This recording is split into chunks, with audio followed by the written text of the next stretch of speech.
Good day, everyone. Just wanted to share some words. I just recently posted something about words and how they are used. Um, the recent poem, I mentioned ego and how the subconscious and ego interplay. And what I wanted to say is that some may listen to the poem and say, "Oh, it sounds so great. She spoke about the ego." Others would say, "Oh my goodness, that wasn't a good liner for that poem." Regardless of how one perceives the poem, for those that might have enjoyed the poem, you know, reading the actual illusions of the ego could be disturbing. So what I'm really trying to say is that information is presented in various different ways. Sometimes it's easier to swallow than others. And what I'm saying is this: the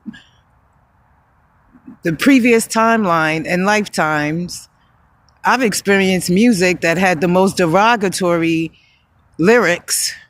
I've experienced derogatory name calling situations and propaganda.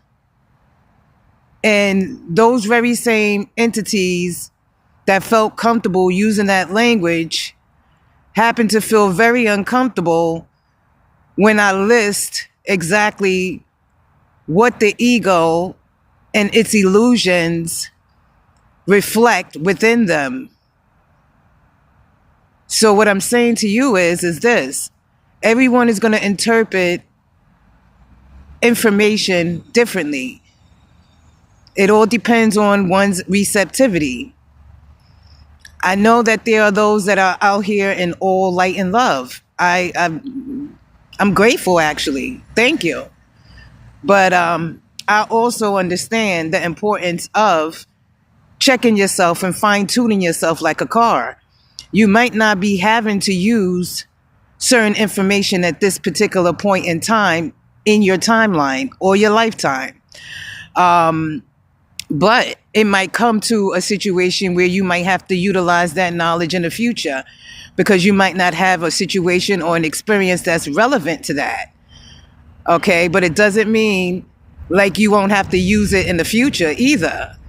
Okay, so receptivity, word usage, context, all of that plays a part.